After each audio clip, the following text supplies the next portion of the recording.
quality of your life is determined by the quality of the questions you ask. How can I impact someone so profoundly in 60 minutes they never forget the conversation for the rest of their lives? I think I said this in a laser session. Zan Perion, who was a mentor of mine, he used to say the quality of your life is determined by the quality of the questions you ask.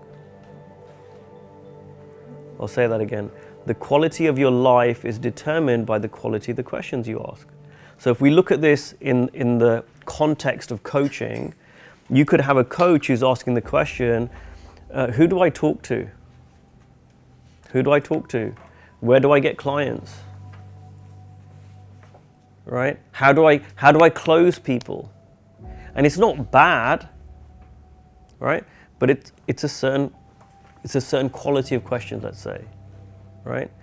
And I hope you can all see there's a different question or different quality of question, which is, how can I impact someone so profoundly in 60 minutes they never forget the conversation for the rest of their lives?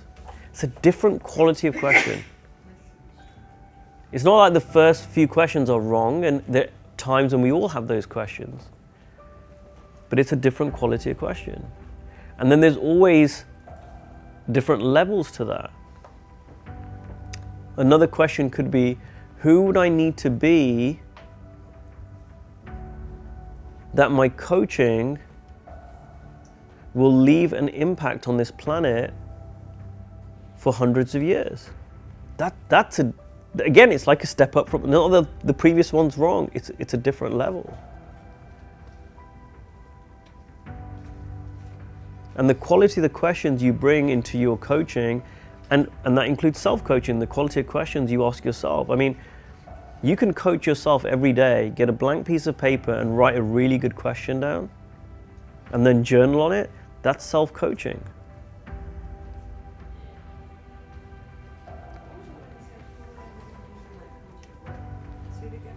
Who would I need to be that the impact of my coaching would be felt, for hundreds of years, for example? Could we look at some of those questions?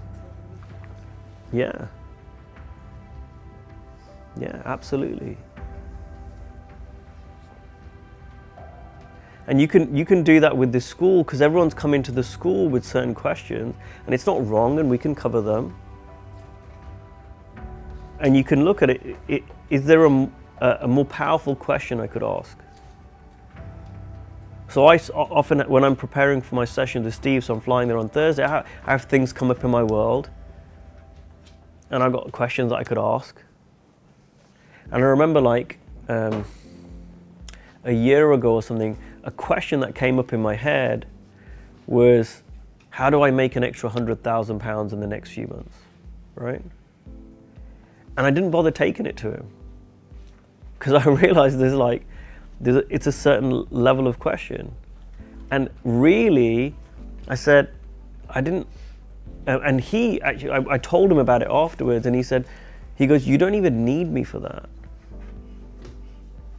He goes, you don't even need me. He goes, if you sat down and you really thought about that question, you'd come up with the answer.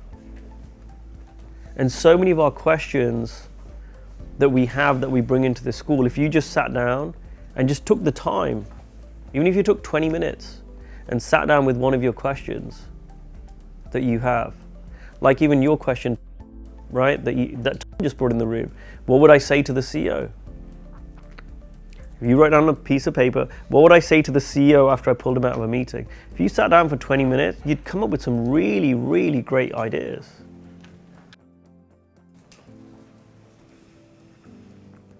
So one of the questions I ask myself is, who would I need to be